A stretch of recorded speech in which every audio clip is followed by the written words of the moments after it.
Good morning, everyone. My name is Rebecca Heineman, and I am a senior at TJ. First of all, I'm proud that the President chose TJ as the location for the signing of the America Invents Act.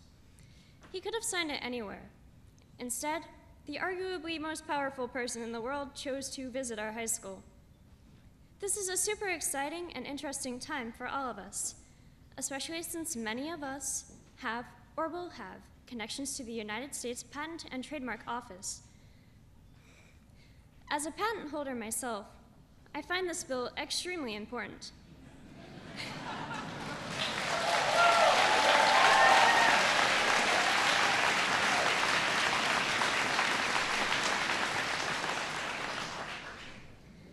I will now share with you all a bit about my invention and how I came up with it. One night when I was about 14, I was brushing my teeth or something and stared down at the floor. I was tired, so my mind started wandering. And then I was like, hey, the floor tiles could be the lids of containers, and I could have extra storage space in here. I further developed the idea and filed for a patent in January of 2008. I heard back from the USPTO in the fall of 2009. My application was initially rejected, so I went to visit the examiner to argue my case.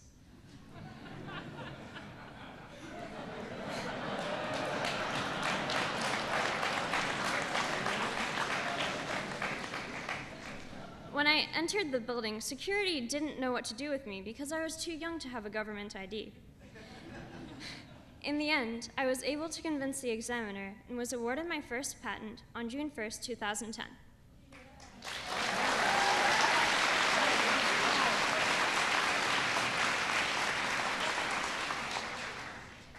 I'm currently further developing this invention in the prototyping tech lab so that it can be commercialized and save space in apartments and homes, and other buildings as well in the future.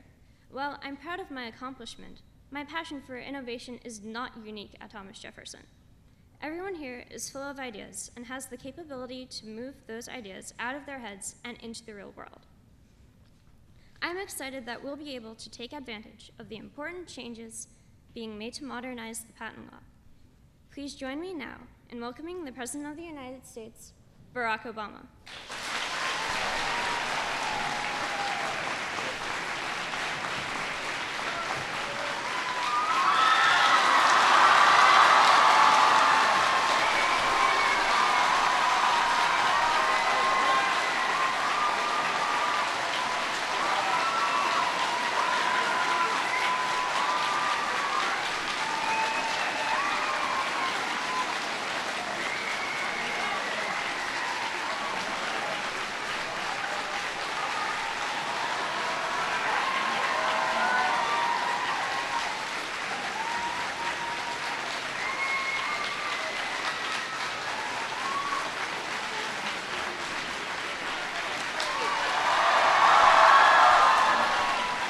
Thank you.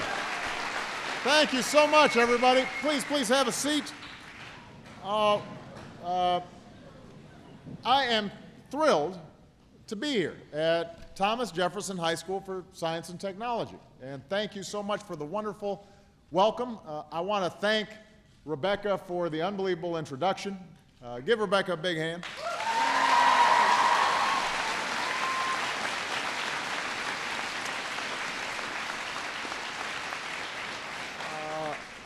In addition to Rebecca, on stage we've got some very important people. First of all, before we do, I want to thank your wonderful principal, Dr. Evan Glazer, who's back right here.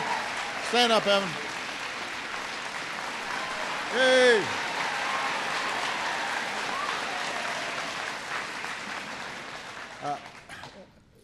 The people who are responsible for making some great progress on reforming our patent laws here today: Senator Patrick Leahy of Vermont, and Lamar Smith, Republican from Texas.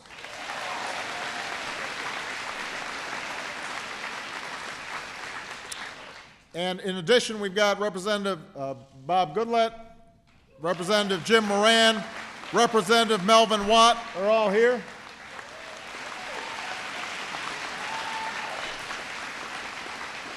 Becky Blank, who's our acting Secretary of Commerce. David Capos, who's the Director of U.S. Patent and Trademark Office.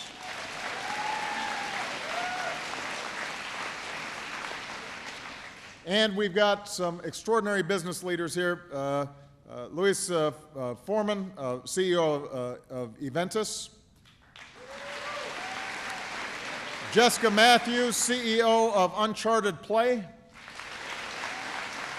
Ellen Coleman, CEO of DuPont. John Lechleiter, CEO of Eli Lilly.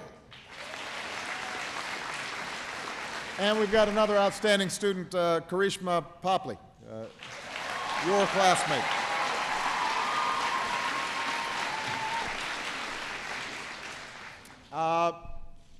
This is one of the best high schools in the country. And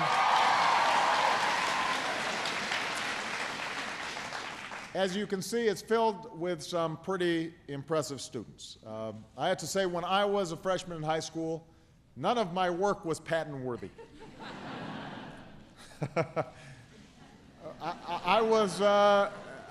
We had an exhibit of some of the projects that you guys are doing. And the first high school student satellite, a wheelchair controlled by brain waves, robots. There's one thing, I don't know exactly how to describe it, but it's measuring toxicity in the oceans. It's unbelievable stuff. So to the students here, I could not be more impressed by what you guys are doing. I'm hoping that I will learn something just by being close to you, that through osmosis, I will soak in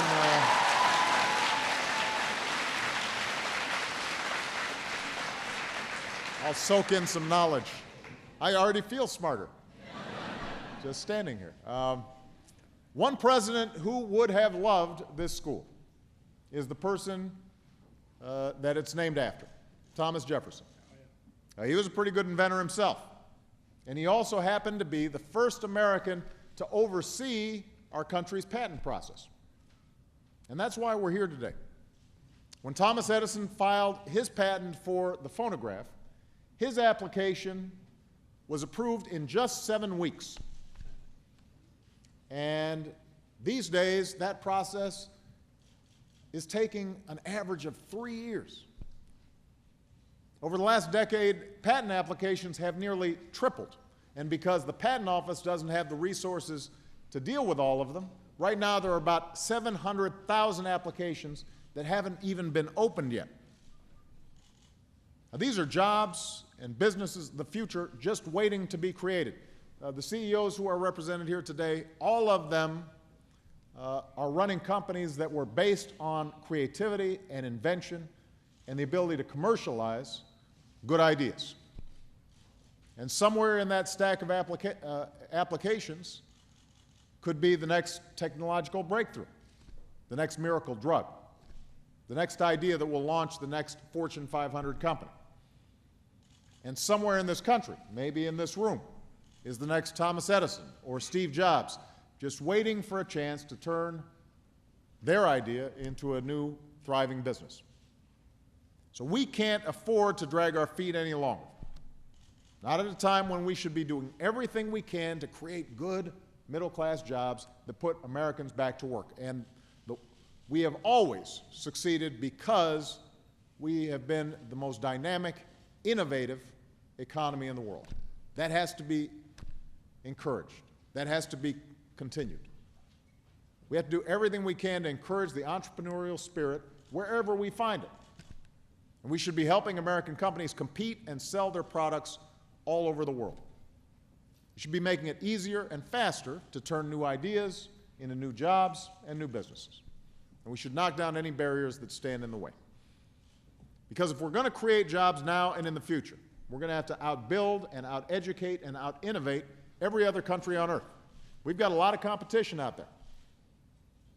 And if we make it too hard for people with good ideas to attract investment and get them to market, then countries like China are going to beat us at it and beat us to it. So that's why I asked Congress to send me a bill that reforms the outdated patent process, a bill that cuts away the red tape that slows down our inventors and entrepreneurs. And today, I'm happy to have the opportunity to finally sign that bill. It's a bill that will put a dent in the huge stack of patent applications waiting for review. It'll help startups and small business owners turn their ideas into products 3 times faster than they can today. And it will improve patent quality and help give entrepreneurs the protection and the confidence they need to attract investment, to grow their businesses, and to hire more workers. So I want to thank all the members of Congress for helping to get this done.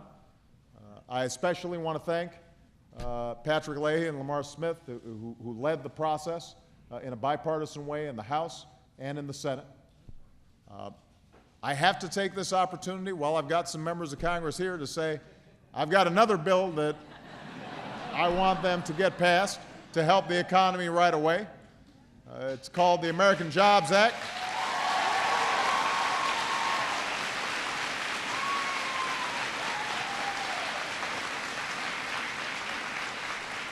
And these things are connected.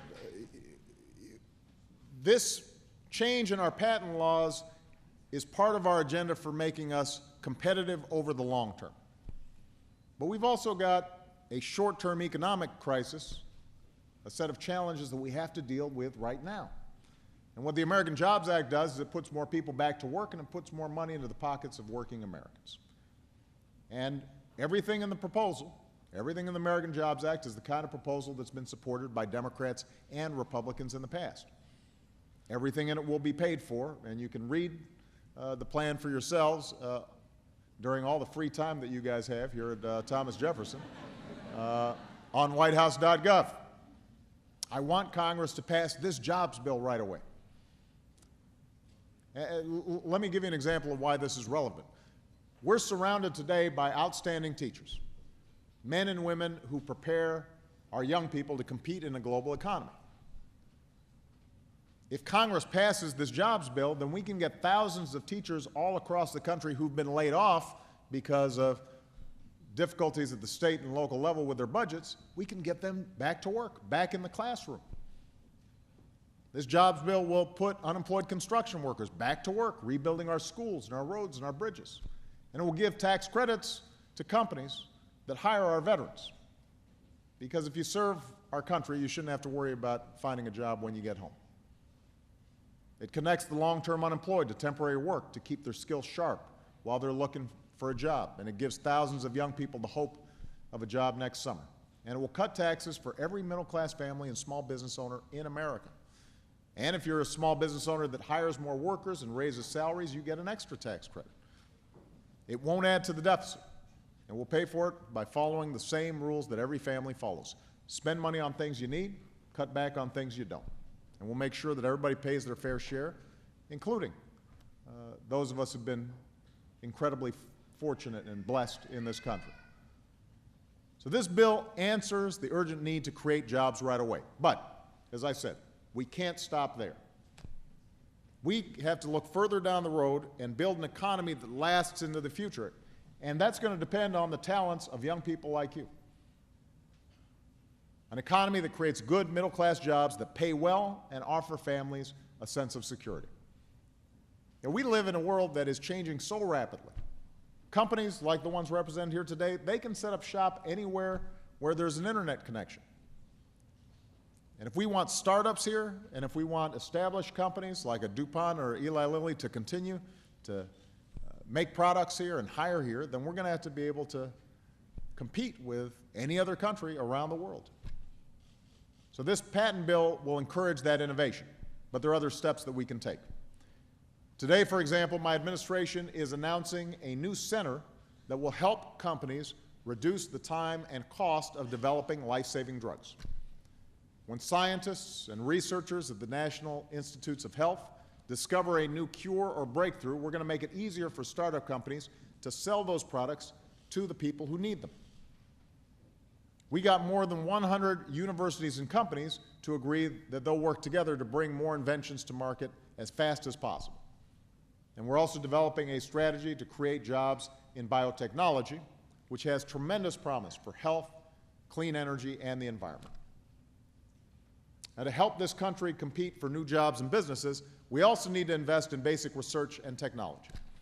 So the great ideas of the future will be born in our labs and in classrooms like these. You guys have such an unbelievable head start already.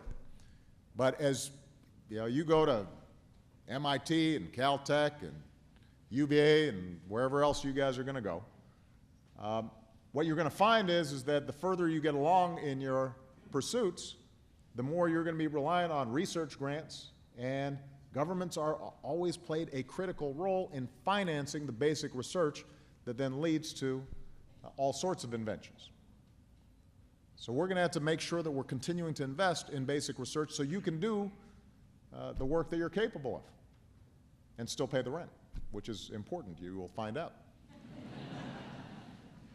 We need to continue to provide incentives and support to make sure that the next generation of manufacturing takes root not in China or in Europe, but right here in the United States, because it's not enough to invent things here. Our workers should also be building the products that are stamped with three proud words: Made in America.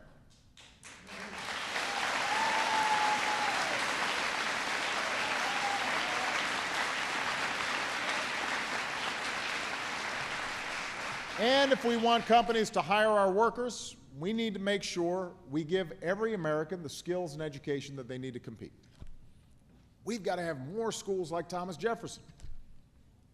And it's got to start even before kindergarten and preschool and before high school. The reason that you guys are doing so well is you had a foundation very early on in math and science and language arts that allowed you to succeed even at a very young age. Well, we've got to make sure that opportunity is available for all kids. All kids.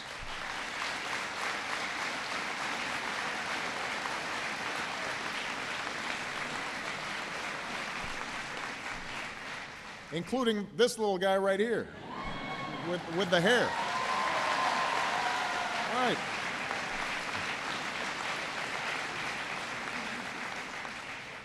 That's why we're boosting science and technology and engineering and math education all across the country. And that's why we're also working with businesses to train more engineers and revitalize our community colleges so they can provide our workers with new skills and training. And finally, that's why we're making sure that all of our children can afford to fulfill their dream of a college education, that they can afford to go to school, and that Pell Grants and student loan programs ensure that they don't come out of college with mountains of debt.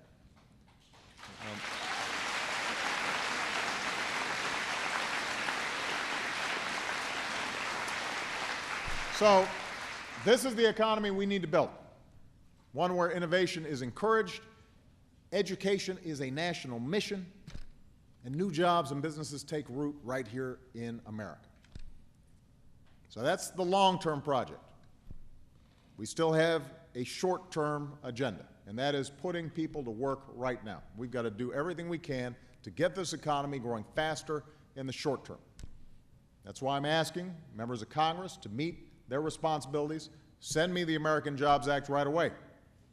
There are folks in Washington who may be fine waiting until the next election to settle our differences and move forward, but the next election is 14 months away. The American people can't wait that long. There are a lot of people out there who are living paycheck to paycheck, even day to day. They're working hard, they're making tough choices, they're meeting their responsibilities, but they need us to do the same. So I need everybody who's listening here and across the country, tell Congress, pass the American Jobs Act. We came together to pass patent reform. We should be able to come together to also put people back to work. And to all the students of Thomas Jefferson, I could not be prouder of you. I expect that among you are going to be incredible scientists and engineers and business leaders. You guys are going to transform the world, and I'm just looking forward to taking advantage of the incredible science and technology that you develop in the years to come.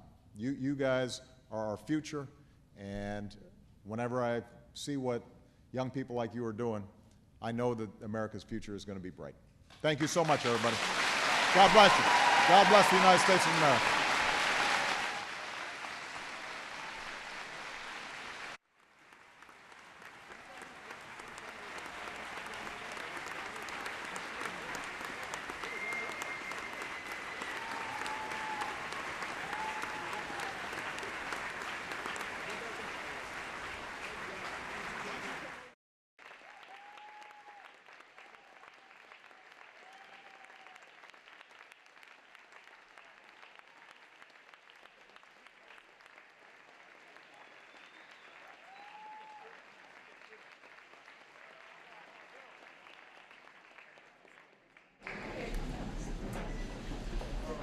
Sit down. Sit down, please. Sit down, please. Down. Down in front, please. Sir, please, down in front.